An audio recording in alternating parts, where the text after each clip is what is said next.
부산과 거제가 이제 한 개 경제권을 이제 묶이게 되는 아주 그런 효과가 있습니다. 지금 보시는 게 이제 그 가덕도와 이제 거제도 일대 부산 신항만 인근입니다. 지금 보시면은 그 현재 이제 한참 공사를 하고 있는 부산 신항만이 여기고요. 여기 지금 공사 중인 가덕대교가 있습니다. 그리고 여기는 가덕도가 있고요. 지금 이 경상남도에서 이제 발주를 한 부산광역시에서 발주한 이제 접속도로가 여기 연결되고 있고, 저희가 하고 있는 거가대교 이제 구간이 친매터널과 사장교 구간, 그 다음에 거제도는 또 경상남도에서 발주한 그 접속도로가 지금 공사 중에 있습니다. 그리고 지금 이 구간이 이제 친매터널이 된 이유는 사실 이게 이제 주요 해군 항로입니다. 그러다 보니까 그 군사 목적상 위쪽으로 교량이 지나갈 수가 없어서 지금 친매터널로 되어 있고, 나머지 구간 예비 항로가 2개가 있는데 이 구간은 사장교로 구성되어 있습니다. 공사 내용은 다음과 같습니다.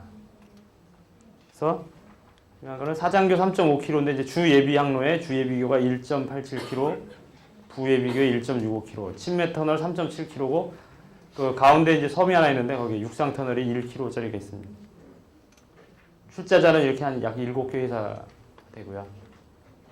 현재 한참 작업 중인데 뭐 실시 설계도 거의 마무리하고 있고, 한참 그 별도 이제 PC 제작 현장에서 그 교량 구조물하고 터널 구조물을 제작하고 있고, 사장교 주탑이 올라가고 있고요. 친매 터널 함체 1개를 요번에 침설을 했습니다. 친매 터널에 대해서 좀 말씀드리면 그 트렌치를 굴착을 하고 친매 함체를 제작을 해서 그걸 운반을 해가지고 트렌치 판구사 그냥 순차적으로 침설하는 아주 간단한 개념입니다. 최초로 1910년에 미국에서 그 철도 터널을 한결했고, 도로용 터널은 1928년에 유럽에서 최초로 한 것이 이제 네덜란드에서 40년대 했고, 일본이 1940년대 또 해저 터널을 한 길을 놨습니다. 친매 터널의 이제 적용성인데요. 그 아주 짧은 거리, 아주 강이나 이제 하저를 통과하는데 아주 거리를 획기적으로 단축할 수가 있습니다. 교량으로 넘어가는 거에 비해서. 그리고 일반적인 어떤 굴착한 터널, 보드 터널에 비해서 친매는 그 해저 표면 위에 놓거나 아주 그 표면과 아주 근접하기 때문에 통과하는 거리를 획기적으로 단축할 수가 있어가지고 일정 거리 이상 되면은 교량보다 훨씬 쌉니다. 친매 터널이. 여기 보시면 세계 각국에 놓여진 다양한 단면의 친매 터널을 보실 수가 있습니다. 뭐 원형도 있고 사각형도 있고 여러 개 차선이 가는 경우도 있습니다. 그 친매 터널의 이제 특징이 이제 경제성에서 교량형하고 확보가 밀접하고 집안 수능성. 이게 이제 부력을 이용하기 때문에 연약 집안에 놓기도 아주 적합한 공법입니다. 환경 문제, 그리고 항로에 장애가 없죠. 특히 이제 저희 터널이 이제 저희 터널로 오면서 그 사례로 이제 많이 했던 게 이 오르슨드 터널이라는 건데요. 이 덴마크에 있는 이 터널인데 이 사례가 이제 많이 좀 참조가 되었습니다. 시드니 같은 곳에 이제 미관을 고려하는 게 있고요. 우리는 이제 군사적 이유로 되어 있습니다. 형태 제약이 없습니다. 육상에서 우리가 원하는 단면으로 제작을 해서 놓으면 되기 때문에 형태 제약이 없어서 뭐 다양한 형태를 만들 수가 있습니다. 공법의 특징은 다음과 같습니다. 시봉성, 그리고 품질 및 안정성인데, 실제로 이제 제작하는 게 오래 걸려서 치매암 침설하는 거는 한 하루 정도면은 침설이 가능합니다. 그리고 수심 깊은 곳까지 안전하게 시공이 가능한데, 지금 이 거가대교에 놓이는 친매 터널이 세계 최대 수심입니다. 한 50m 정도 되는데 아직 그렇게 깊은 곳에 이제 놓은 사례가 없습니다. 시공 능률도 좋고 공기도 단축할 수 있고요. 단면 형상에 제약이 없고, 그다음에 이제 광폭원의 단면인데 뭐 예를 들어 이제 4차로 한 개 단면에 4차로가 다 들어가거든요. 그러면 유리합니다. 그리고 터널 함체는 고품질 수밀성이 높은 구조 제작이 가능하다 해서 그 저희들이 이제 일반적으로 그 내부 뭐 불착을 해서 놓는 경우보다 아주 효과적입니다. 품질 관리가 아주 용이하고요. 공법 세부 사항을 보면 이제 침뱉터널 구조 형식은 요 두 가지로 나뉘는데 원형 감각 방식입니다. 그래서 강제를 사용해서 이제 그 놓는 방식인데 여기 보시면은 여기 다 강제입니다. 이게 원형에서 요 안에 이제 철도 터널로 주로 쓰이고요. 요거는 이제 접합을 할 때 그 맞대 가지고 접합을 한 다음에 그냥 콘크리트를 부어 넣어 가지고 수중 콘크리트를 타설해서 이제 접합을 합니다. 그다음 이제 저희 쪽에 이제 사용된 게 이제 구형 콘크리트 방식인데요. 가설 드라이독해서 제작을 해가지고 넣고 콘크리트입니다. 주 부재가 이제 철 콘크리트고요. 수중 접합은 가스켓입니다. 그냥 고무 가스켓 생각하시면 됩니다. 뭐 이렇게 특별하게 무슨 어떤 접합이 있는 게 아니고요. 고무 가스켓으로 이중으로 접합을 해가지고 그 수압에 의해서 접합을 합니다. 좀 있으면 보시겠습니다. 기초공법은 보시는 바와 같이 그 트렌치 굴착을 한 다음에 육상에서 그 자갈을 이제 포설선을 가지고서 그냥 자갈 포설을 해가지고 그 위에 함체를 올려놓는 방식입니다. 그라벨 베드. 그 다음에 여기 보시면은 굴착한 다음에 이제 바닥에 그 기초층에는 그냥 자갈 그라벨 베드를 깔고요. 함체를 올려놓고 이쪽에 이제 우리가 원하는 재료들 백필제를 가지고 이제 하고요. 피복석 그냥 덮습니다. 이런 형태로 구성이 되어 있습니다. 그 다음에 저희들이 했던 것은 이제 처음에 그 바닥에 그 그라벨 베드하고 요 함체와는 이제 몰탈 주입관을 만들어 가지고 그 백필을 한 다음에 그 몰탈 주입관으로 그라우트제를 집어넣어서 그라우팅을 해가지고 40점 그라우팅을 해서 고정을 시키는 걸 했는데 지금은 그냥 지금 현재 하는 거는 단순하게 그 그라벨 베드로만 이루어져 있습니다. 침설 작업을 할 때 방식이 여러 가지가 있는데요. 셋 방식, 셋 바지를 설치해가지고 놓는 방식이 있고 폰툰 방식이 있습니다. 저희가 하고 있는 건 이제 폰툰을 여기 제작을 해가지고 폰툰에다가 함체를 달아서 끌고 가가지고 이제 내려놓는 방식입니다. 플로팅 크레인 방식인데요. 이건 이제 함체가 이제 뭐 크기가 좀 작아가지고 크레인으로 이제 가설이 가능한 경우인데 이게 이런 사례도 있습니다. 이게 저희 회사에서 한 비슷한 유사 사례가 지금 월성 원자력 발전소에 그 외부 방수로 안 박스를 이제 터널로 침매 터널로 만들었는데요. 그거를 설치한 사례가 이번에 토모카 퀴즈에 올라와 있습니다.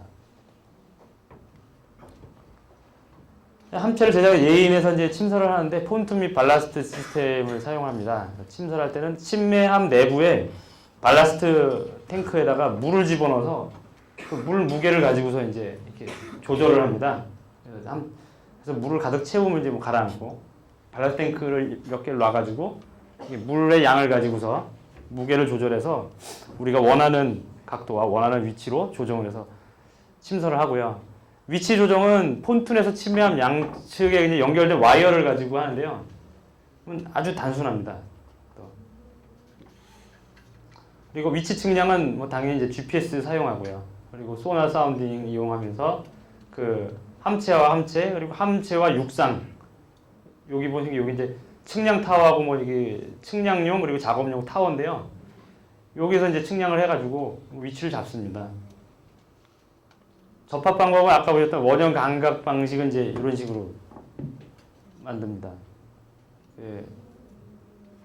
접합을 시켜가지고 핀으로 꽂은 다음에 수중 콘크리트를 타설에 넣어가지고 고정을 시키는 이런 방법이 되어 있고요. 저희 이제 수압 압적 방식인데 지금 함체를 이제 기 매설되는 함체에다가 이 새로 이제 침설한 함체를 갖다 접근을 시켜가지고 요 사이 틈이 있습니다. 요 틈에 있는 물을 배수를 시켜버리면은 이 수압에 의해 가지고 밀어들인 수압에 의해서 완전 밀착이 됩니다. 이때 여기는 이제 고무 가스켓이 들어가고요. 오메가 조인트라 해가지고 오메가형 조인트를 가스켓 외측에다가 추가로 이제 부착을 해서 그 외부 그 해수의 유입을 방지하는 방식으로 되어 있습니다. 지금 현재 현장에서 이제 타설해서 만든 터널 부채하고 지금 저희들이 이번에 새로 침설한 함체가 성공적으로 잘 접합이 되어 있습니다. 방수는 구조물 자체의 수밀성을 주는 방법이 있고 구조물 외측에 방수를 하는 방법이 있습니다. 근데 저희는 지금 콘크리트 자체 방수를 해서 외부에 별도 처리를 하지 않고 콘크리트를 갖다가 아주 수밀성 있게 콘크리트 자체 방수를 사용하고 있습니다. 외측에 할 경우는 이제 강지, 아스팔트, 부틸고온, 폴리에틸렌, 수직의 방수층 등 다양한 걸 사용할 수 있겠습니다. 여기까지 일반적인 사항이 이제 저희들이 지금 하고 있는 사항인데요. 보시다시피 가독도가 있고 거제도가 있습니다. 그래서 주 항로에는 침해 터널이 이제 3.7km가 놓여지고 요 섬을 지나서 여기에는 주 예비 항로라 해가지고 주탑 2개가 놓여 있는 사장교 메인 스판이 450m인데 사장교가 하나 있고 여기는 3주탑 사장교가 이제 하나 놓입니다. 1번, 2번 이제 예비 항로로 보이는 곳은 사장교가 설치되어 있습니다. 현장 공사 규모입니다. 보시는 바와 같습니다. 양측 이제 갱구부가 있고요. 인공섬도 만들고 이런 식으로 되어 있습니다. 이제 본선 구간은 이제 당연히 해성 점토로 이루어진 초연약 지반이기 때문에 연약 지반 개량을 했습니다. 그래서 SCP하고 그다음에 딥 시멘트 믹싱이라고 해가지고 DCM 공법을 사용을 했습니다. 그리고 침미한 계류하고 예인해서 침설 총 18함을 이제 설치를 하게 되겠고요. 대매우기 및 보호공 시행하고 터널 내부 마감공까지 하게 되어 있습니다. 현장 전경입니다. 보시는 것처럼 가독도 측에 가독도 갱구부 측이고요. 여기 이제 중죽도라고 해서 중간에 섬이 하나 더 있습니다. 여기까지 3.7km를 이제 침해 터널을 설치하고요. 그다음에 이 저도가 있는데 저도까지 사장교 하나, 그다음에 저도에서 거제도까지 사장교 하나입니다. 여기는 지금 이 장비들은 지금 하나는 그라벨 베드를 지금 그러니까 수중에 지금 자갈을 포설하는 거이고 하나는 또 이제 굴착을 하는 건데요.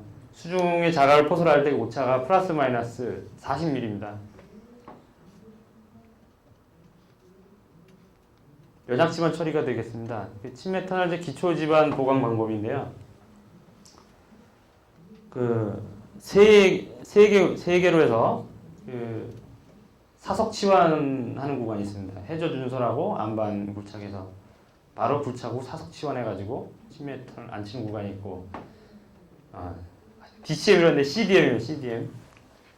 CDM 구간은 보시는 바와 같이 CDM 공법으로 설치를 하고 SCP 구간이 있고요. 이렇게 세 가지 공법을 해가지고 연약지반 처리를 해서 올려놓게 되어 있습니다.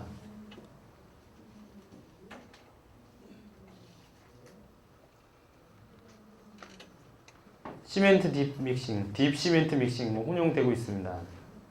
보시는 거는 이제 10m를 단면이고 여기는 이제 준설해서 10m를 올려놓고 백필하고 피복석 덮은 이건 단면인데 하부의 연약지반 처리한 단면입니다. 설계 기준 강도는 8kg per 제곱센티미터 그리고 물 시멘트 비는 0.8 시멘트량 175kg 공사 수량 이렇게 되어 있습니다. 이미 시공을 완료를 했습니다. 그래서 시멘트와 물을 혼합해서 특수 교번기로 회전 주입해서 하부에 이제 원형의 말뚝체를 이제 조성하는 방법입니다. 여기 보시면 이렇게 있죠. 내공이 이렇게 모여가지고 쭉 설치를 합니다. CDM 전용 장비 모습이고요. CDM 전용선으로 이제 시공을 하는 장면입니다. 사축이 이제 동시에 내려가서 교반 밑을 가지고 내려서 굴착하고 시공을 합니다. 그다음에 이제 SCP입니다. 샌드 컴팩션 파일이고요. 대부분의 구간은 CDM으로 설치가 되어 있지만 또 상당 구간이 SCP로 좀 설치가 되어 있습니다.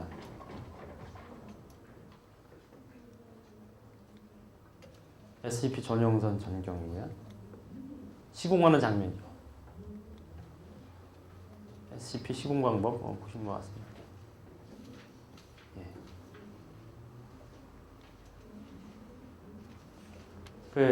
다 아시겠지만 뭐 연약 집안 아래 이제 모래를 압입해서 다져진 모래 기둥을 조성하는 집안 계량 공법인데요. 이번에 이제 제 침메탈 구간에서 CDM과 SCP가 이제 그 두 가지가 혼용이 되어 있습니다. 이건 이제 이게 갱부부 작업하던 장면입니다. 이런 식으로 그러니까 외부 어떤 파랑이라든지 그런 영향을 방지하기 위해서 여기 보면은 뭐 TTP가 이제 가득 쌓인 보호되어 있는 장면이고요. 차수 시설 한 다음에 이제 부착을 해가지고 여기다가 현장 타설로 그 터널 뭐 개착식 터널 하나 만들고 거기다 이제 붙여서 나가는 식으로 되어 있습니다. 함체 제작은 그 침설 위치에서 한 40km 정도 떨어져 있는 그 안전공단이라고 있는데요. 거기에 이제 별도의 그 제작장하고 계류장이 만들어져 있습니다. 그래서 여기 보시는 게 제작장이거든요. 여기 드라이독을 만들어 가지고 여기서 그 PC 제작을 하는 거죠. 여기서 제작하고 여기 계류장으로 옮겨서 대기하다가 이제 침설하는 침설 위치로 옮겨지는 겁니다. 위치는 뭐 통영에 있고요. 여기 보시면 이제 함체도 제작하지만 이 옆에 이 제작장에서 그 교량 기초에 들어가는 케이슨과 그리고 교량 기둥, 뭐 코핑, 사정기 주탑 그 일체를 여기서 지금 제작을 하고 있습니다. 뭐 드라이도이 이제 크기가 474 바이 145m짜리에서 한 번에 4개 함체씩 제작을 해가지고 완성이 되면 양생한 다음에 계류장으로 이동을 하게 되겠습니다. 요건 이제 그 제작장에서 저희들이 공장에서 이제 제작하는 건데요. 보시면은 잠깐만요. 그 사장교의 수면 아랫부분 전체를 여기서 제작을 했고, 그다음에 나머지는 그 기둥하고 코핑까지 다 제작장에서 제작해가지고 운반해서 현장에 가서 접합을 하는 식으로 되어 있습니다. 교량 2개의 분량을 이제 다 제작을 하고요. 이렇게 뭐 케이슨 제작하는 과정인데요. 이건 나중에 한번 뭐 별도로 요약된 걸 한번 보시죠.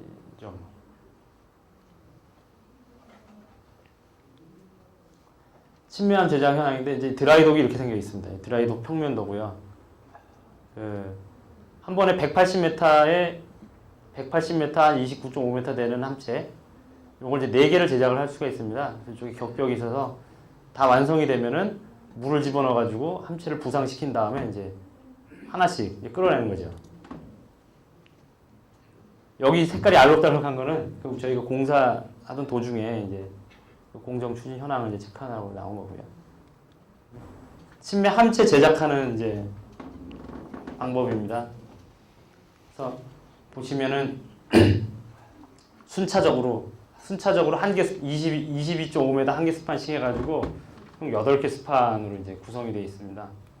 다 공장 제작을 하게 되어 있고요. 이렇기 때문에 이제 그 구조물 자체 그 콘크리트 자체로 이제 방수가 가능하겠죠. 아무래도 품질 관리를 우리 자체 제작장에서 하기 때문에 아주 유용한 아주 좋은 품질의 콘크리트 함체를 얻을 수가 있습니다. 여기 보시면 이제 그 고무 가스켓 있는 부분입니다. 일반적인 그 박스 뭐 현장 타설 박스라든지 PC 박스에 들어가는 거하고 크게 다른 원리는 아닙니다.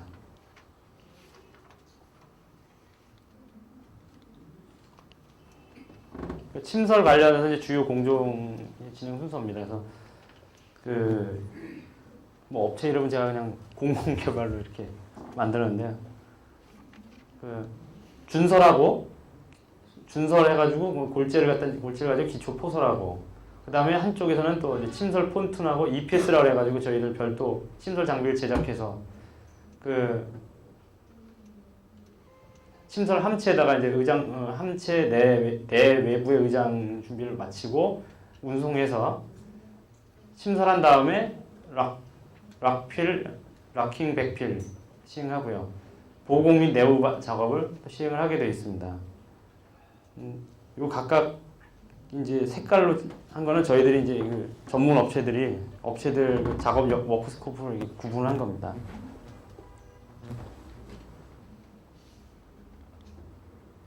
기초 포설선 장면입니다. 이건 또 별도로 요 프로젝트를 위해서 제작이 되어 있는 기초 포설선입니다. 그래서 이제 그라벨 베드는 트렌치 준설하고 자갈을 정밀 포설해야 되는데 그 허용 오차가 플러스 마이너스 40mm가 되겠습니다. 그리고 함체를 거치하고 안정성을 확보하게 되어 있고요. 그라벨 베드 이제 시험 시공할 때 검측을 했습니다. 그래서 그 처음에 이제 에코 사운더라는 것을 측정을 하고 잠수부가 측정하고 나중에 트레미를 이제 뻗쳐가지고 측정하는데요. 에코 사운드 측정, 잠수부가 측정하고요. 트레미 측정하고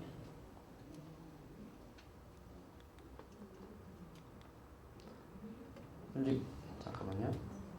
기초가 이제 완성이 되는 시점에 운송 및 침설하게 됩니다. 이게 이제 그 완성이 됐을 때 장면입니다. 4차선 양측으로 4차선이고 요 가운데는 이제 그 서비스 터널 개념이죠. 가운데로 서비스 터널 있고 그 그라벨 베드가 여기 있고요. 백필재가 있고 피복석으로 덮어서 이제 보호를 하게 되어 있습니다. 그리고 그 아까 보셨던 갱구부 쪽은 이게 함체가 뭐 깊이 들어가 있지 않고 그 수면에 이제 노출이 되기 때문에 이 피복석으로 덮어가지고 TTP로 이제 덮어서 보호를 하게 되어 있습니다.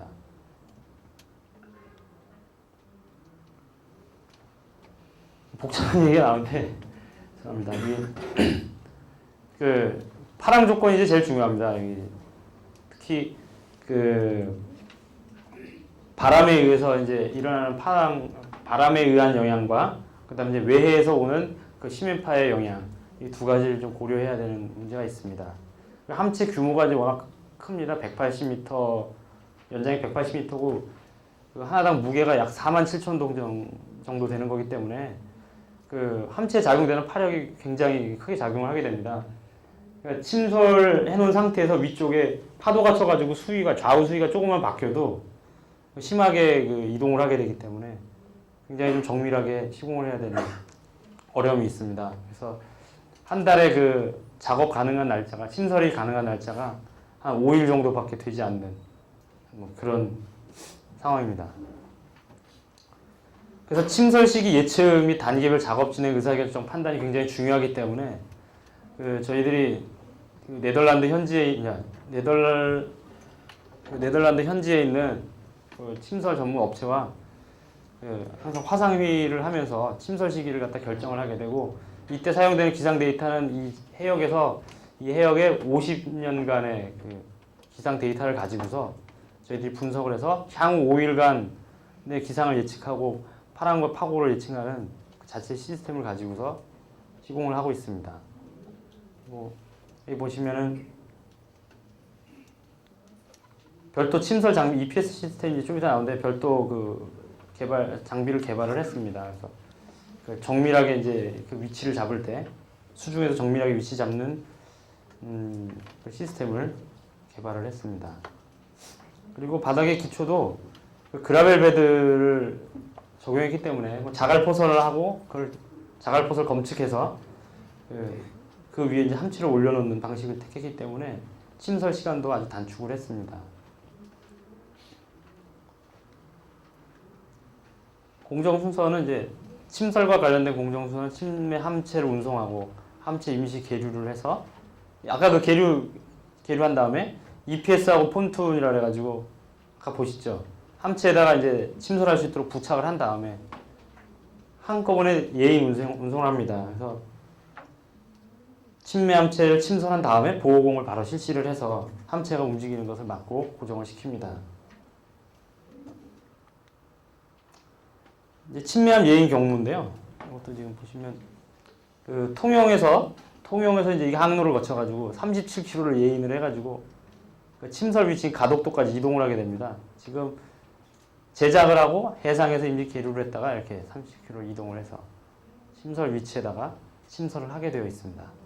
이때 이동 속도는 그 주변에 이제 이 침설 함체가 이제 지나갈 때 주변에 또 파랑이 발생하는 영향이 있어서 4노트에서 7노트 정도로 제한을 해가지고 이동을 하기 때문에 37km 이동하는데 그냥 꼬박 밤을 새서 이동을 하게 되어 있습니다. 이제 제작이 이제 완성이 되면은 그 드라이 동네에 이제 물을 채워서 그 운송을 할 준비를 하게 됩니다.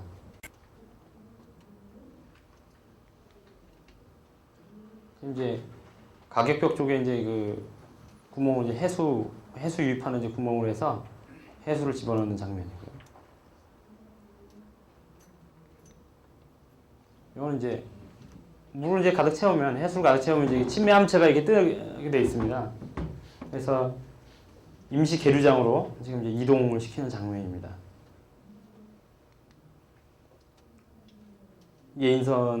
예인선들이 이동을 시킨 장면이고요. 함체가 크다 보니까 여기 사람이거든요. 예.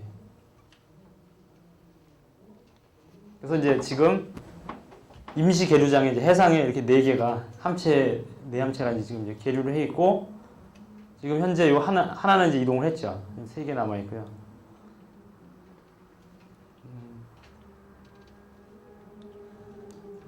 함체 의장 작업인데요. 이제 침설을 위해 가지고 해상 이제 함체 구체를 완성시켜서 해상에 갖다 놓은 다음에 해상 임시 계류장에서는 그만 보관만 하는 것이 아니라 거기서 침설을 위한 각종 설비들을 부착하는 작업을 하게 됩니다. 외부의 작업이고요. 이제 내부에 보면은 발라스트 탱크가 6개가 있습니다. 그래서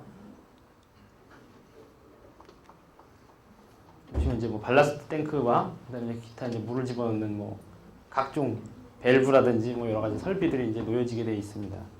그래서 여기 이제 채워지는 물의 양을 가지고 그 무게를 이제 조절을 하게 되겠습니다. 실제로 이제 부력으로 인해서 물을 다 비우면 떠 있는 상태이기 때문에 여기다 물을 채워서 47,000톤이지만 실제로 가라앉힐 때 보시면은 몇백 톤 정도 이제 하중밖에는 작용을 안 하니까요. 와이어를 가지고서 조정이 가능합니다. EPS라 해가지고 이 양측에 이제 2개가 달려서 이게 이제 그 수중에 이제 침설 위치에 거의 내려갔을 때 거기서 이제 그 기초면에 정확한 위치에 이거를 올려놓을 수 있도록 조정하는 역할을 하고요. 폰툰을 지금 별도로 제작을 해가지고 여기 이제 폰툰에는 기본적으로 이제 함체를 들어 올리고 내리는 각종 설비들, 그리고 이 공사를 이제 총 진행을 하는 어떤 이제 지휘하고 진행하는 이제 그런 시설들이 있습니다. 이제 담당 직원들이 여기 타가지고 같이 이동을 합니다. EPS가 이제 익스터널 포지셔닝 시스템이라 해가지고 보시면 이제 800톤짜리 이제 잭들을 이제 수직잭과 수평잭을 해서 구성이 되어 있습니다. 이제 이거는 이제 그 침설 위치로 이제 해상으로 운송을 하는 장면입니다. 보시면은 여기 이제 폰툰이죠. 요 밑에 이제 EPS가 달려 있습니다. 그리고 이제 측량 타워고요. 이건 이제 침설 위치 70m 전방에 와가지고 이제 와이어를 이제 체결을 합니다. 그래서 그 수중하고 그다음에 인근 섬, 그다음에 이제 저희들이 이제 조정을 할 수 있도록 와이어를 체결하고 여기서부터 이제 측량을 시행해서 이제 근접 측량을 시행을 하게 되어 있습니다.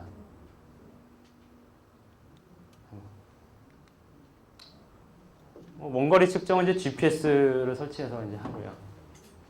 중거리 측정, 육상 측량하고, 그러니까 기본 개념은 함체 측량 타워를 세우고 육상과 함체와 같이 상호 실현하면서 측량을 하는 개념이 되겠습니다. 근거리 측정은 그 가격벽에 이제 센서를 달아가지고 센서가 작동하면서 정밀하게 그 위치를 잡을 수 있게 되겠습니다.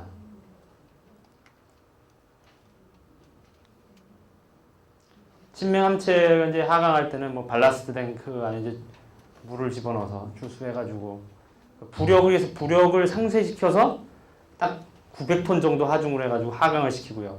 접합할 때 1800톤 만들어서 집어넣게 되어 있습니다. 그리고 다 가라앉힌 다음에 얼라이먼트 조정을 하죠. EPS를 가지고.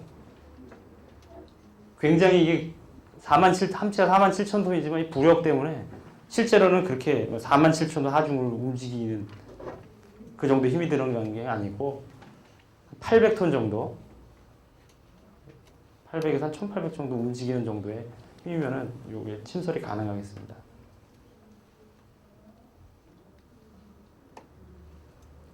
보시면 이제 함체를 침설하는 이제 모양이 되겠습니다. 일단 폰툰에서 함체를 내린 다음에 그 일정 위치에 가면 여기 EPS를 가지고서 정밀하게 위치를 잡는 작업을 하고요. 요건 이제 함체를 접합하는 장면입니다. 그래서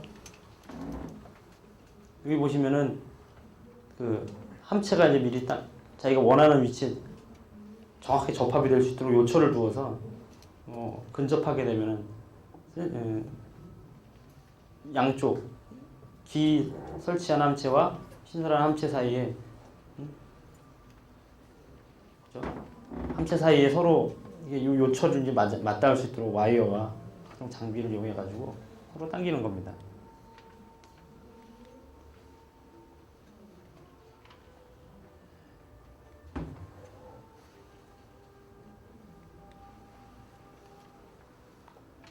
이제 수평 얼라인먼트는 이제 보시는 바와 같이 EPS라는 장비를 이제 설치해 가지고 상호 조정을 합니다. 사실 내용은 뭐 아주 간단합니다. 내려서 이동하고요. 이제 침설하게 되면은 이제 안정화를 하는데 일단 이제 함체 얼라인먼트 확인한 다음에 그 발라스트 탱크에 이제 물을 이제 가득 채워서 하중을 증대시키고요. 침설용 했던 그 폰툰을 철거한 다음에 이제 바로 락필을 이제 시행을 합니다. 그리고 락필이 완료된 다음에 백필을 해가지고 백필하고 그다음에 그게 피복석을 덮어서 보호공을 시행하는 그런 시스템이 되겠습니다. 침메탈 보호공은 이제 보시는 바와 같이 이런 단면으로 되어 있습니다.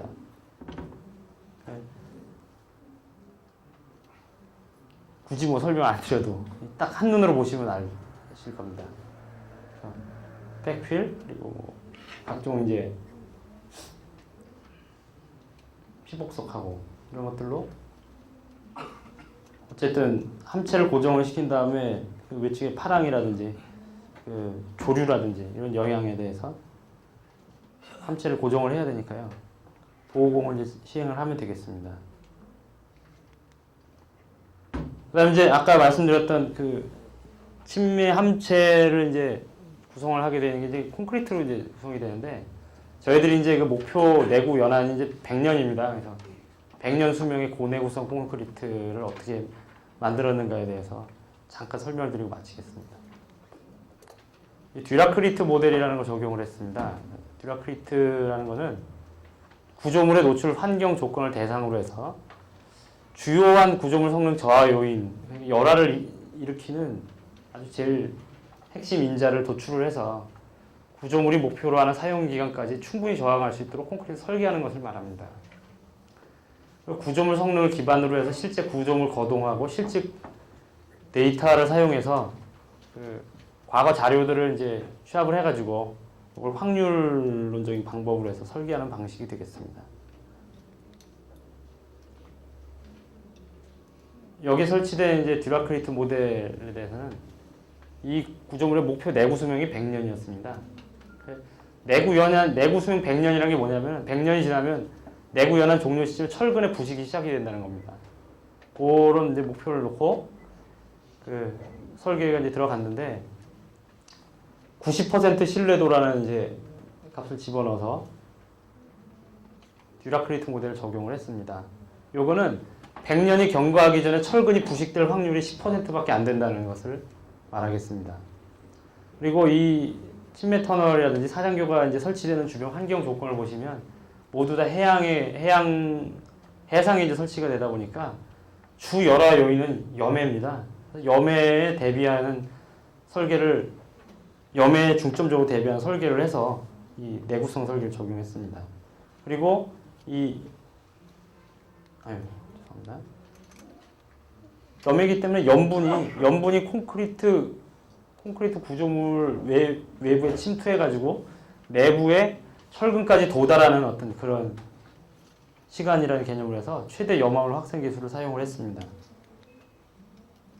콘크리트를 어떻게 했냐면 이제 세 가지로 구분을 했는데 대기중, 비말대, 해수중으로 구분해서 대기중은 이제 3.5m 수면 3.5m 이상은 대기중으로 봤어요. 그리고 3.5m에서 수면 하 9.5m까지 비말대, 그리고 9.5m 이하 구간에는 해수중으로 봐가지고 이 세 가지로 나눠서 각각에 대해서 최대 염화물 확산 계수라는 이제 것을 작용했는데 해상교량에는 이제 이게 3.5 곱하기 10의 마이너스 12승 제곱미터 퍼 세크예요. 그러니까 초당 이제 요만큼이 이제 확산된다는 거죠.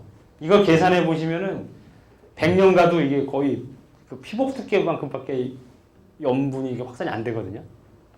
이제 그런 개념으로 간 겁니다. 아주 합리적인 개념이라고 생각되는데 제가 그때 이제 시험을 보면서 그 내구성 지수라는 이제 문제가 나와서 고내구 콘크리트에 대한 자료를 미리 준비를 했던 게 있었는데 바로 이 자료를 가지고서 그 콘크리트 내구성에 대한 이제 답을 썼던 기억이 납니다. 대기중 비말 때는 이제 같은 값 썼고 해수중은 좀 큰 값을 썼습니다. 해상 교량과 침매 터널 이렇게 되어 있습니다. 그래서 이제 요걸 가지고 설계를 했을 때 교량과 침매 터널을 나눠서 물 시멘트비를 교량은 0.38, 침매 터널 0.4. 아주 물 시멘트비가 아주 작죠. 설계 기준 강도는 40MPa, 50MPa, 침매 터널 35MPa입니다. 굵은 골재 최대 치수는 뭐 일반적으로 사용하는 19mm와 25mm를 사용을 했고요. 철근은 이제 에폭시 코티드 리바를 사용을 했습니다. 그리고 요 시멘트는 플라이 애쉬를 20%를 집어넣고 실리카 퓨움을 3%를 사용을 했습니다. 그러니까 이제 물 시멘트비가 이제 작다 보니까 워커빌리티하고 표면 마감성이 아주 저하가 되게 되어 있습니다. 그래서 현장에 실제로 굉장히 애를 먹었다 그러더라고요. 그래서 저는 이제 시험 공부를 하면서 이 내구성 관련 설계 관련해서는 이제 설계하는 사람들하고 이제 도움을 좀 받았고요. 실제로 시공하는 문제에 대해서는 현재 이제 그 시험실 사람들하고 얘기를 좀 많이 했습니다. 전화 통화를 하면서 제가 가서 공부를 할 수는 없었기 때문에 시험실에 있는 분들의 이제 조언을 구했더니 이 워커빌리티가 안 좋아가지고 굉장히 애를 먹었는데 그걸 이제 각종 폴리카본산계 고성능 감수제라는 걸 사용을 해서 슬럼 플로어를 갖다 60cm까지 확보를 하면서 그 워커빌리티 문제를 해결했다 그러더라고요. 요거에 대한 사례들이 그 보면은 토목 학회지라든지 그 대우건설 연구소 기술연구원 사이트에 들어가 보시면은 요거에 대한 자료들이 많이 나와 있습니다. 네, 이상입니다. 그래서 그 침매 함체를 이제 침설하는 것도 중요하지만 저희는 오히려 그 침매 터널보다도 고내구 콘크리트를 이제 시공을 하는데 이 듀라크리트 모델이라는 걸 적용했다는 거 있지 않습니까? 요게 이제 그 지금 현재 유럽 쪽의 사례를 가지고 바탕으로 해서 설계를 했는데 요런 어떤 고내구 콘크리트를 만드는 어떤 설계 개념 요거를 활용하시면 실무에 도움이 되시지 않을까 생각을 합니다. 이상 마치겠습니다. 네. 이게 교재도 여기저기 있습니다. 내구성, 이 저하된 걸 뭐라 그래요? 여기에 쓰는 걸 저쪽에 계시면 보입니까? 안 보이세요? 여기 보여요? 보여요? 선배님 이따 가방 이쪽 옮기세요. 자리. 네, 여기서 지금 설명할 거거든요. 내구성이 조화된 걸 열화라 그래요. 그래서 열화의 견디는, 그러니까 내구성이 좋은 공구를 우리가 듀라크리트라 하잖아요. 듀러블 콘크리트 이게 얘기하는 겁니다. 그래서 거기에 보면 구조물 성능을, 여기서 성능이라는 거는 뭐냐면요. 성능이가 뭐예요? 우리가 구조물의 성능 그러면은 강도, 내구성, 수밀성이 큰 거를 성능이라 그러죠. 그래서 성능 저하 요인이 뭐냐? 내구성이 저하된 거, 성능이 저하된 걸 열화가 됐다 이렇게 얘기하거든요. 그래서 이제 이렇게, 그래서 이거는 목표 연수가 100년 동안 견딜 수 있는 거다. 그래서 철근이 부식이 되면요, 철근이 부식되는 게 뭐 때문에 부식이 돼요? 염해, 중성화, 알칼리 골자 반응 때문에 부식이 됩니다. 그래서 이거는 해양성 기후 조건이기 때문에 그 해양 환경, 그래서 그죠? 해양 환경, 그래가지고 여기 보면 염해를 주 열화 인자로 했다. 이게 무슨 말이냐면 염중알동 항 중에서 염해, 이게 가장 영향을 많이 받는다는 겁니다. 그래서 여기 보면 최대 염화물 확산 계수라는 게 있어요. 염분이 확산돼서 공구리에 침투되는 계수, 같이 합니다. 최대 염화물 확산 계수. 이런 용어를 여러분들이 폼나게 시험장에 가서 구사를 해야 고득점이 되는 겁니다. 이건 내가 나중에 정리해서 여러분들한테 나눠드릴 거예요.